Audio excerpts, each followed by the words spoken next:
예수님에 대한 소문이 이미도 이스라엘 전역에 퍼졌고, 그래서 예수님이 가시는 곳마다 많은 사람들이 예수님을 따라다녔습니다. 다양한 계층의 사람들, 부자도 있었고 가난한 자도 있었고 높은 고위직에 있는 사람도 있었고 일반 평민들도 있었습니다. 직업도 다양했습니다. 바리새인들, 서기관 같은 율법과 정치하는 사람도 있었고 상인들도 있었고 어부도 있었고 농사꾼도 있었습니다. 남자, 여자, 어른아이 할 것 없이. 그러나 머리머리에도 예수님을 가장 많이 따라다녔던 무리의 사람들은 환자들이었습니다. 몸과 마음이 아픈 사람들, 귀신 들린 사람들. 오늘 특별히 본문에 보니까 중풍병자, 우리말로는 중풍병자라고 되어 있지만 우리도 뭐 감기 그러면 감기에도 여러 종류가 있잖아요. 그죠? 저도 지금 감기에 좀 걸려가지고 기침이 계속 나는데 열이 나는 감기가 있고 목이 아픈 게 있고 기침이 나는 게 있고 몸살이 나는 게 있고 그런 것처럼 중풍병자, 이 환자가 구체적으로 어떤 병인지 모르지만 중요한 건 몸을 자기 힘으로 움직일 수 없는 마비 증세에 있었던 사람인 것 같아요. 그래서 다른 복음서에 보면 이 사람을 친구들이 침상에 매가지고 옵니다. 그런데 어떤 집안에 예수님이 계셨는데 들어갈 수가 없을 만큼 많은 사람들이 운집해 있었습니다.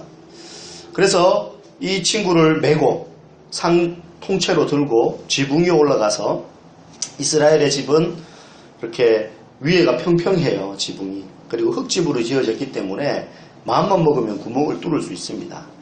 그래서 거기 올라가가지고 침상에다가 달아 내립니다. 한번 상상해 보십시오. 지금 우리가 이렇게 예배를 드리는데 누가 위에서 구멍을 막 뚫고 사람을 달아 내린다고 한번 생각해 보십시오. 많은 사람들이 깜짝 놀랐을 겁니다. 지금 이게 뭐 하는 짓이냐? 지금 예수님 지금 설교하고 계신데 지금 이게 지금 예배 방해하는 것도 아니고 제정신이냐? 근데 그만큼 갈급했던 거죠. 급했던 겁니다. 침상에 딱 달아내리는 환자를 보시고 예수님이 하시는 첫 마디가 있습니다. 근데 이 첫 마디 때문에 많은 사람들이 깜짝 놀랍니다. 당연히 예수님은 이 환자를 고쳐줄 줄 알았어요. 그런데 예수님이 뭐라고 말씀하셨냐면, 작은 자야, 네 죄가 용서받았느니라, 이렇게 말씀하신 거예요. 아마 이 중풍병자가 스스로의 힘으로 말을 할 수는 없었겠지만 듣기는 했겠죠. 속으로 이랬을 겁니다. 아니 예수님, 그런 거 말고 고쳐주세요. 병을 고쳐주셔야지 지금 죄사함 받는 게 지금 뭐가 급합니까? 뭐가 중요합니까? 병이 나아야죠. 아마 침상에다가 이 환자를 달아내린 친구들도 예수님에게 반문했을지 모르겠어요. 아니 예수님, 우리가 지금 이런 일까지 하면서 친구 달아내린 게 고작 그 소리 들으려고 이렇게 했을 줄 압니까? 보면 모르겠어요. 이 친구가 나아야죠. 병을 고쳐주셔야죠. 어쩌면 그 사람 말고도 거기에 모여있는 사람들 중에 환자들이 또 많았을 거예요. 그런데 예수님이 왜 이렇게 말씀하셨을까요? 사실 오늘 예수님이 하신 네 죄사함을 받았느니라, 이 말씀 한 구절이 오늘 우리에게 가르쳐주는 중요한 내용을 담고 있습니다. 제가 알고 있는, 저만 알고 있는 게 아니고 많은 분들이 알고 있는 유명한 목사님인데요. 이분이 신학교를 졸업하고 목사 안수를 받고 빈민사역의 뜻을 둡니다. 그래서 노숙자들, 길거리에 쓰레기, 요즘은 그 넉마주의가 없죠. 뭐 재활용 사업을 이렇게 하시는데 옛날에 넉마주의들이 있었잖아요. 이렇게, 그죠? 망태기에다가 쓰레기 주워가지고 담아서 그걸로 이제 먹고 사시는 거. 넉마주의, 이렇게 길거리에서 돈 놓고 돈 먹기 하는 야광이꾼들, 깡패, 노숙자, 이런 사람들을 막 모아가지고요, 돌보는 사역을 시작하셨어요. 그러니까 그들의 삶이라는 게 비참하죠. 그냥 오늘만 사는 사람들인 거예요. 오늘만 사는 사람들, 알코올 중독자들. 그래서 처음에는 목사로서 이 사람들을 데려다 놓고 목회를 하려고 보니까, 야, 입에 풀칠하기도 힘든 사람들 데려다 놓고 뭐 예배를 드리고 한다는 게 너무 사치 같은 거예요. 그래서 일단 당장 이 사람들 먹을 걸 좀 줘야겠다. 근데 뭐 목사님이 돈이 많은 것도 아니고 쌀을 먹일 수는 없죠. 움막에 살고 다리 밑에 살고 막 몇 명이 모여가지고 반지하에 살고 막 그러는데, 지금부터 한 3, 40년 전이에요. 다 못 살 때. 근데 그 중에서 더 못 사는 사람들, 천대받는 사람들. 그래서 이 사람들한테 밀가루를 가족 수당 이렇게 양을 정해가지고 나눠줬어요. 2주일에 한 번씩, 한 달에 2번씩. 그러니까 처음에 받으니까 너무 고마워하는 거예요. 감사해가지고 그냥 주니까. 그래서 그걸로 수제비도 해먹고 국수도 삶아 먹고 이렇게 했어요. 그런데 그 사역을 한 달, 2달, 6개월을 하는데 처음에는 고마워하던 사람들이 나중에는 목사님한테 찾아와가지고 더 달라는 거예요. 왜 창고에 쌓아놓고 이렇게 조금씩밖에 안 주냐 이거죠. 그러니까 술 한잔 먹고 오면 오히려 막 삿대질하고 말이죠. 저 사람은 200g 줬는데 나는 왜 150g밖에 안 줬냐. 그러면서 따지고 들고는 막 하는데 목사님 너무 사역이 힘든 거예요. 6개월을 그렇게 이들에게 그렇게 공급을 했는데 이들의 마음은 처음에 그냥 닫혀있는 옹졸한 마음 그대로 전혀 변함이 없는 겁니다. 그래서 회의가 들기 시작하는 거예요. 야, 내가 이 사람들한테 복음을 전하는 게 너무 사치라고 생각되어서 당장 입에 풀칠 먹는 문제 해결해 주기 위해서 이렇게 이분도 막 없는 돈 쪼개고 후원받고 막 빚져가지고 그렇게 하는데 이게 이 사람들의 마음을 바꾸고 변화시키지를 못하는구나. 먹는 게 해결되면 뭔가 좀 이 사람들의 마음의 여유가 생기고 그 다음 단계로 나갈 수 있을 것 같았는데 이거는 완전히 밑 빠진 독에 물 붓기 같은 거구나 하는 생각을 하기 시작하면서 그걸 멈추고 신방을 다니면서 복음을 전하기 시작합니다. 그러니까 그 중에는 지금 입에 풀칠하기도 힘든데 이깟 성경이 무슨 소용이냐고 막 그렇게 대드는 사람이 있는 반면에 또 거기서 그 말씀 앞에 꼬꾸라지는 사람이 생겨나기 시작하면서 이제 목회를 하게 되는 그런 이야기를 들었습니다. 예수님이 중한 병에 걸린 환자를 앞에 두고 병을 고쳐주시기 전에 네 죄사함을 받았다라고 말씀하실 때 예수님이 이 환자가 진짜 원하는 게 모르셔서 그렇게 말씀하신 게 아니죠. 그 환자를 달아내린 친구들이 무슨 목적으로 그렇게 무리한 행동을 했는지 예수님이 전혀 모르시지 않습니다. 그럼에도 불구하고 예수님이 이 중풍병자에게 네 죄사함을 받았다라고 말씀하시는 이유는 진짜 이 환자에게 더 중요한 지금 당장 고쳐야 될 반드시 고쳐야 될 중요한 문제는 육체의 질병이 아니고 죄의 문제다라는 사실을 아셨기 때문에 그렇게 하신 거예요. 성경에 있어서 죄는요 단지 나쁜 행동을 이야기하지 않습니다. 거짓말하거나 남을 때리거나 도둑질하거나 성적인 범죄를 짓거나 그것만을 죄로 이야기하지 않습니다. 성경이 말하는 죄의 실체는 하나님을 거역하는 하나님과 관계없이 살려고 하는 모든 것을 이야기합니다. 우리 여러분 자녀를 키우다 보면 요즘은 사춘기가 좀 빨리 와요. 여학생들 같은 경우는 6학년 되면 벌써 사춘기가 온대요. 저희 이제 큰애도 이제 6학년인데 여자인데 조금 올라 그래요. 조금 올라 그래요. 그걸 느끼겠어요. 부모는 알잖아요. 자기는 그걸 몰라요. 본인은. 왜 지금 그렇게 행동하고 말하는지 조금 올라 그래요. 속으로 조금 오기 전에 싹수를 싹 잘라야 되는데 그런 생각을 하고 있는데 아직은 제가 허용하는 허용치 내에 있어요. 그런데 그때 그 사춘기가 오기 전까지는 부모들이요 그냥 아주 밀착 관계잖아요. 자녀하고 부모가. 먹는 거, 입는 거, 자는 거, 공부하는 거 전부 100% 전적으로 부모에게서부터 다 나오잖아요. 지가 무슨 돈 벌어가지고 아르바이트 해가지고 책 사보고 말이죠. 그렇게 하는 게 아니잖아요. 학원 다니고. 부모에게서부터 전적인 공급과 공급받음을 누리기 때문에 아주 밀착 관계고 부모 이야기라면 진리고 죽으라면 죽는 신용까지 할 수 있을 만한 그런 아주 그냥 친밀한 관계죠. 그런데 사춘기가 딱 오면 애들이요. 하는 첫 마디가요. 엄마 아빠 내 인생에 상관하지 마세요. 신경 쓰지 마세요. 저 그냥 이렇게 살래요 그냥. 이런 식으로 말한단 말이에요. 그러면 처음 그 소리를 듣는 부모는요. 완전히 멘붕에 빠집니다. 요즘 말로. 아니 이렇게 착하고 곱고 그냥 나쁜 맘 하나 안 먹고 부모 말에 그렇게 순종하던 애가 갑자기 엄마 아빠 내 인생에 신경 쓰지 마세요. 그러면서 친구 좋아가지고 쫓아다니고 말 안 듣고 엇나가기 시작하면요. 부모가요. 막 우리 애 이제 완전히 그냥 악의 구렁텅이로 빠지는 거 아닌가 막 이런 생각을 해요. 그래서 막 화가 막 납니다. 하나님 입장에도 마찬가지예요. 어느 날 인간이 이렇게 말하는 거죠. 하나님, 이제 내 인생에 신경 쓰지 마세요. 저는 하나님 없이도 살 수 있어요. 이게 성경이 이야기하는 죄예요. 하나님이 볼 때 인간이 그렇게 말하고 그렇게 행동하고 그렇게 마음먹을 때 하나님이 볼 때 이거는 다른 그 어떤 것보다 큰 죄가 된다는 거죠. 내 인생이니 내 마음대로 살겠어. 지금 몸이 마비된 사람이 걷고자 하는 것은 정상입니다. 그런데 걷는 것만이 모든 문제의 해결의 전부냐? 인간적으로는요, 걸을 수만 있다면, 내가 내 힘으로 밥을 떠먹을 수만 있다면 정말로 이보다 행복한 게 없을 거야. 내가 걸을 수만 있다면, 저도요, 뭐 큰 질병은 아니었지만 아킬레스건 끊어져 가지고 수술 같은 건 제 인생에 한 번도 없었는데 생각도 안 하던 일이 딱 터지고 나니까 한 2주일 입원해 있는데요, 너무 힘든 거예요. 근데 그 병원에서 제 상태가 괜찮았어요. 그 병실에 6인실이었는데요.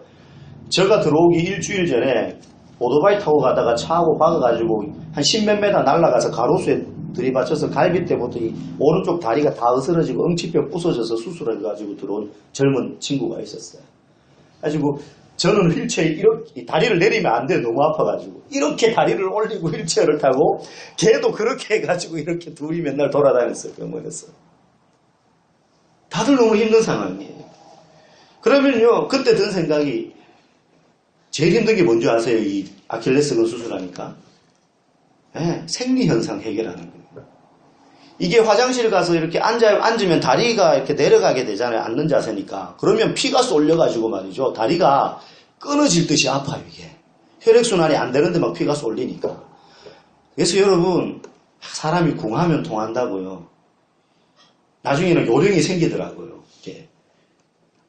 응아 할 때도 다리를 들고 이게 안 할 수가 없어요. 너무 아프니까. 여기에 이 통증이 있으니까 힘을 줘야 될 때 못 줘요. 그러니까 나중에는 이게 요령이 생겨가지고 막 이렇게 앉고 저렇게 앉고 이게 안 보면 안 되니까. 고작 이가 아파도요, 마음에 드는 생각이, 야, 내가 두 다리로 설 수 있으면, 이 통증만 사라진다면 얼마나 좋을까? 이런 생각이 들어요. 그런데요, 예수님은요, 그게 착각이라고 이야기합니다. 귀에 좀 거슬릴지 모르지만 사실이 그래요. 몸만 나오면 행복할 것 같죠. 저희 어머니가 예전에 제가 군대 제대하고 이제 학교 다닐 때인지 다니기 전인지 아침에 출근하시려고 집을 나가시다가 눈이 왔었는데 계단에서 미끄러지면서 그대로 엉덩방아를 찧었어요. 그냥 그대로 팍. 근데 제 어머니가 몸무게가 70kg가 넘으셨거든요. 그때. 그러니까 생으로 디스크가 걸린 거예요. 병원에 가서 엑스레이를 찍으니까 이게 척추가 눌려가지고 물렁뼈가 거의 다 삐져나왔어요. 그러니까 이게 뼈가 그냥 신경을 바로 건드리고 뼈끼리 되니까 얼마나 아픕니까 이게. 그래서 그날로 교정기를 28만 원짜리를 하고 방에 누워 있었어요. 어머니. 병원에서 1년 동안 이렇게 있으래요. 최소한. 그리고 1년 뒤에도 나중에 나이 들면 허리가 기역자로 구부러진다는 거. 그래서 있는데 옆으로 자기 힘으로 돌아 눕지도 못하셔요. 제가 그때 제대 막 했을 때가 59kg였어요. 허리 26인치. 근데 70kg 넘는 어머니를 제가 학교 안 가니까는 다른 사람이 일 가고 뭐니까 집에 저하고 어머니만 있는 거예요. 이분을 시간마다 돌아 눕히고 화장실도 가셔야 되니까 거의 없다시피 해가지고 이분을 이렇게 모시고 하는데 너무 힘들어요. 그때 온 가족들 생각이요. 아, 어머니 허리만 나가면 진짜 원이 없겠다. 네? 다리만 좀 아파도 그런 생각 드는데 아버지 아픈 것보다 어머니 아픈 게 집안은요 더 올수도비 됩니다. 올수도. 일단 먹는 게 문제가 이제 돼요. 어머니 허리만 나오면 걱정 근심이 없겠다. 이런 생각을 다 했었어요. 그런데요 기적적으로 3개월 만에 기도 정말 열심히 했거든요. 사람이 아프면 기도하게 됩니다. 3개월 만에 나으셨어요. 그래가지고 3개월 만에 출근하셨어요. 병원에 가서 사진을 찍으니까 이게 디스크가 이렇게 들어간 거예요. 그래가지고 펴졌어 이게. 아주 병원에서 막 혹시 어디 가서 야매로 시술 받았냐고 막 이런 이야기까지 할 정도로. 우리는 뭐 시술 받은 적 하나 없고 말이죠. 그런데요 불과 한 서너 달 지나고 나니까요 어머니 허리만 나으면 진짜 소원이 없겠다. 이거보다 더한 행복이 없겠다 싶었는데요. 한 3, 4개월 지나고 나니까요. 허리 다치기 이전에 생각하던 고민과 걱정거리들이 여전히 우리를 힘들게 하더라고요. 아이고 돈이 없다. 아이고 난방비는 어쩌나. 더 넓은 집으로 이사 갔으면 좋겠다. 아이고 뭐 잠이 안 온다 밤에. 이런 것부터 시작해가지고요. 허리 아플 때하고는 비교할 수 없는 작은 문제들인데도 허리 낫고 나니까 그것들이 또 우리를 힘들게 하더라니까요. 여전히. 여러분 탈북자들이 정말로 북한만 탈출한다면 여기서만 벗어날 수 있다면 해가지고 목숨 걸고 몇 년 몇 달이 걸려가지고 남한으로 옵니다. 대한민국으로. 그런데 탈북자들의 15%가요. 15%만 4대 보험이 적용되는 직업을 가지고요. 85%가 일용직 내지는 노숙자, 사기당해가지고 신용불량자 돼서 도망다닙니다. 그래서 심지어 어떤 분들 중에는 힘들게 그렇게 탈북해놓고 다시 월북하려는 사람들이 있어요. 월북하려다가 다시 붙잡히는 거예요. 우리나라에. 여러분 이 문제만 해결되면 정말 좋겠어. 그런데 막상 해결되고 나면요. 행복만 있고 즐거움만 있느냐? 그렇지 않더라는 거예요. 두어 달만 지나면요. 그 행복은 금방 사라집니다. 여러분 우리의 불만족, 불평과 삶의 진짜 문제의 원인은요. 그것보다 더 깊은 데 있다는 거예요. 여러분 나니아 연대기, C.S. 루이스가 쓴 나니아 연대기라는 책을 읽어보면 그게 이제 영화로는 3편이 나왔는데 책으로는 그게 8편의 이야기예요. 여러분 꼭 한번 읽어보십시오. 제가 성경 다음으로 여러분들에게 권하는 분명히 제가 저기 서재에 그 2층에 나니아 연대기를 꼽아놨는데 없어졌어요. 누가 가져간 것 같은데 자수하여 광명 찾으십시오. 네. 두꺼워요. 그게 1000페이지가 넘어요. 그래서 그거 한번 읽으면요. 예, 알겠습니다. 성경을 일독한 것 같은 양이에요. 성경은 그렇게 일독이 잘 안 돼요. 목사인데도 성경이 재밌기만 한 게 아니고 솔직히 읽어도 무슨 내용인지 귀에도 안 들어오고 졸릴 때가 많거든요. 근데 그거는요 제가 일주일을 거의 잠자는 시간을 줄여가면서 일주일 만에 그거를 일독을 했던 것 같아요. 성경을 그렇게는 못 읽을 것 같아요. 근데 그 책은 너무 재밌어요. 근데 읽으면요 내용이 성경하고 똑같아요. 흐름이. 근데 그 책에 새벽 출정 후의 항해라는 편에 보면 유스터스라는 소년이 나옵니다. 근데 이 소년이요 나니아 일행들하고 나니아 세계 일행들하고 모험을 떠나는데 얘가 굉장히 이기적이고 욕심 많고 막 그래요. 성격이 괴팍해요. 그러니까 일행들이 다 싫어하는 거예요. 얘를 무시하고 막 이래요. 존중해주지 않아요. 항상 불만이 있어요. 사람들이 자기를 그렇게 대한다는 것도 알아요. 그러니까 싫죠. 근데 어느 날 어떤 섬에 딱 그 배가 당도하는데 이제 섬을 둘러보다가 얘 혼자 어떤 동굴에 들어가요. 근데 동굴에 들어갔는데 그 동굴에 엄청난 검은 부화가 쌓여 있는 걸 봅니다. 얘만 알아요. 유스터스만. 그래서 막 그걸 보고는 막 좋아합니다. 그리고는 생각해요. 내가 이 보물을 내가 다 독차지해가지고 나를 무시하고 미워하던 저 사람들을 복수해야지. 그런 꿈을 꾸다가 확 희망에 부풀어서 잠이 듭니다. 일행들은 유스터스를 모르고 배를 타고 떠나요. 또 다음 곳으로. 깨서 보니까 자기 혼자 남았거든요. 그런데 더 놀라운 건 물에 비친 자기 모습을 봤는데 이 유스터스가요. 그렇게 잠든 사이에 용으로 변해 있는 거예요. 용으로. 막 흉측하고 시커먼 비늘로 덮인 용으로 변해 있는 거예요. 그래서 자기 동료들한테 가고 싶은데도 내가 멀쩡한 모습일 때도 사람들이 나를 안 받아주고 싫어했는데 이런 끔찍한 모습으로 가면 누가 나를 좋아해 주겠냐. 그래가지고 막 슬퍼하면서 거기 혼자 남아있습니다. 이런 검은 보화가 있으면 무슨 소용이냐. 그러고 있는데 그 이야기에서 예수님과 같은 역할을 하는 사자가 나와요. 이 사자 이름이 아슬란입니다. 터키 말로 아슬란이 사자라는 뜻이거든요. 아슬란이 이 용으로 변한 슬픔에 빠져있는 절망에 빠져있는 유스터스에게 딱 찾아옵니다. 해결할 수 없는 문제에 당면하고 있는 거예요. 그때 아슬란이 그 위기에서 벗어날 수 있는 방법을 가르쳐 줍니다. 유스터스야, 지금 당장 네 몸의 껍데기, 가죽을, 비늘을 다 벗겨내라. 그리고 저 물에 뛰어들어라. 그렇게 이야기해요. 마치 실로암 목가의 소경처럼. 그러자 유스터스가 그 용의 발톱으로 자기 막 몸을 막 찢습니다. 가죽을 막 머리부터 막 몸, 꼬리가 다 벗겨냅니다. 너무너무 고통스러워요. 생가죽을 찢어내니까. 그런데 이걸 다 벗겨내면 될 줄 알았는데 벗겨내고 나니까 그 안에 또 있는 거예요. 껍질이. 양파 껍질처럼 계속 벗겨내. 3번, 4번을 벗겨냈는데도 계속 있는 거예요. 벗겨낼 때마다 더 아픈 거예요. 속살로 들어가니까. 그래서 울면서 고통에 몸부림치고 있으면서 도저히 못하겠어요. 그러자 이 아슬란이 이렇게 말합니다. 안 되겠구나. 내가 너를 더 깊은 곳으로 데려가야겠다. 그래서 아슬란이요, 그 위대한 사자가요, 와 소리를 내면서 사자의 발톱을 드러내면서 한 방에 유스토스를 치려고 합니다. 유스토스가 바짝 좁니다. 저 큰 사자의 발톱으로 나를 내려치면 죽을 것 같은 거예요. 그런데 딱 붙잡고는 아슬란이 발톱으로 확 그를 머리부터 가죽을 싹 벗깁니다. 확 하고 벗기는데요. 벗겨내는데 너무 고통스러워가지고 유스토스가 거의 기절할 뻔해요. 철퍼덕하면서 벗겨낸 가죽을 땅바닥에 탁 던진 걸 보니까요. 이제까지 자기가 3번, 4번 벗겨낸 가죽보다 훨씬 두텁고 울퉁불퉁하고 시커먼 가죽이 확 벗겨진 거예요. 그리고는 이 아슬란이 이 유스토스를 들어가지고 물에다 확 집어던집니다.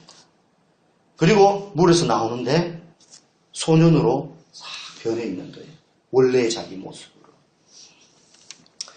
여러분, 예수님은 때로 우리가 해결할 수 없는 고난과 어려움을 당할 때 당장 그 문제를 싹 껍데기 한풀 벗겨주는 것을 원하시지 않고요. 우리를 그 문제를 기점으로 해서 더 깊은 데로 데려갑니다. 그래서 진짜 문제가 뭔지, 진짜 네가 지금 해결해야 될 문제가 뭔지 우리를 영혼 깊은 곳까지 데려가서요. 우리를 그 발톱으로 다 찢어발리시는 거예요. 여러분, 중풍병자가 걷고 유스토스가 사람들에게 사랑과 존중받기 원하는 것 자체가 잘못된 것은 아니죠. 다만 이 소원만 이루어지면 내게는 행복과 구원이 찾아올 거야 라고 생각하는 게 잘못된 거예요. 왜? 예수님 외에 다른 것으로 행복할 수는 없기 때문에 그렇습니다. 우리의 마음속에 항상 가지고 있는 시험이 뭐냐면 이것만 해결되면 나는 행복할 거야 라는 거예요. 그런데요, 예수님으로 행복할 수 없으면 다른 무엇으로도 행복할 수 없습니다. 오직 예수님만이 우리를 구원하실 수 있고 근본적인 행복을 우리에게 주실 수 있는 분이라는 거예요. 오늘 예수님이 이 중풍병자에게 네 죄사함을 받았느니라 라고 이야기를 할 때 사람들이 깜짝 놀랐습니다. 병이나 고쳐주지 하나님도 아니면서 어떻게 저 사람이 저런 말을 하냐. 그런데 만약에 예수님이 죄사함을 받았다는 선포를 하지 않고 소자야 네 병이 나았다 하면서 병부터 고쳐주셨다면 아마 거기에 모여 있었던 사람들이 막 환호하면서 그냥 찬양하고 소리를 질렀을 겁니다. 그러면 예수님이 네 죄사함을 받았다라는 이 말이 그 다음에 나왔을 때는 아무도 그 소리에 귀를 기울이지 않았을 거예요. 예수님은요, 의사로 오신 게 아니고 구세주로 오신 분입니다. 예수님은 죄 문제를 해결하는 것이 우리 인생의 근본적인 해결 책임을 아셨어요. 우리에게 진짜 필요한 건요, 우리의 소원을 들어주시는 분이 아니라 우리의 죄의 가죽을 벗겨주는 분이 필요합니다. 이것이야말로 이 땅을 지나 영원한 저 하나님 나라에까지 유효한 치료법이라는 거예요. 구약 성경에 보면 히스기야 왕이 병에 걸립니다. 하나님 앞에 고침받게 해달라고요. 금식하며 방문을 닫아 걸고는요. 벽을 보고 기도합니다. 면벽하면서. 그래서 하나님 제 병을 고쳐주십시오라고 간절히 기도하는데요. 이렇게 기도해요. 주여, 사람이 사는 것이 이에 있고 내 심령의 생명도 온전히 거기에 있사오니 원하건대 나를 치료하시며 나를 살려주옵소서. 보옵소서. 내게 큰 고통을 더하신 것은 내게 평안을 주려 하심이라. 주께서 내 영혼을 사랑하사 멸망의 구덩이에서 건지셨고 마지막이 중요해요. 내 모든 죄를 주의 등 뒤에 던지셨나이다. 요즘 우리 교인들의 가족이 아까 우리 도건웅 집사님도 기도하셨지만 큰 병에 걸려가지고 두 분 다 지금 중환자실에 있습니다. 한 분은 뇌수막염이고 한 분은 뇌출혈입니다. 한 분은 머리를 열어가지고 수술을 했고 한 분은 지금 강한 약을 써서 바이러스를 잡으려는 중에 있습니다. 두 분 다 의식이 없고 자가호흡이 안 되는 상태입니다. 목사로서 너무 가슴이 아파요. 중환자실에 가서 면회 시간이 짧기 때문에 잠깐 기도할 수밖에 없었는데 그거밖에 할 수 없기 때문에 참 마음이 좋지 않아요. 그런데요, 저를 비롯해서 우리 모두가 기억해야 될 게 있습니다. 진정한 평안과 구원과 행복은요, 질병에서 낫는 것도 중요합니다. 당연히 또 그걸 간절히 원해요. 그런데 우리의 마음속에 진짜 평안과 행복이 찾아오는 건요, 우리의 죄가 우리의 등 뒤로 던져지는 것입니다. 그래서 기도합니다. 하나님 고쳐주세요. 그러나 동시에 두 분 다 예수님에게서 멀리 떠나 있는 분이에요. 예수님께로 다시 돌아오게 해주세요. 결과가 어떻게 될지 모르지만 이것 하나, 이 영혼이 주님을 만나기를 원합니다. 그 가족이 주님을 만나기를 원합니다. 그렇게 기도해야 될 줄 압니다. 결론입니다. 어느 목사님 가정에 셋째가 태어났습니다. 그런데 다운 증후군이에요. 아기가. 목사님 가슴이 철렁 내려앉았고 밥도 안 넘어가고 잠도 오지 않아요. 어떡하면 좋을까? 하나님이 원망스럽습니다. 그렇게 하나님을 원망스러워하면서 가슴을 치는데 한 가지 사실을 깨닫기 시작합니다. 아주 작은 거. 그게 뭐냐면, 내가 예수님 때문에 기뻐하지 않았나? 내가 예수님 때문에 기뻐하지 않았구나 하는 것을 깨달아요. 그동안 내가 기뻐하던 것이 좋은 일이 있고 좋은 환경이 있고 그리고 좋은 삶을 사니까 기뻤구나.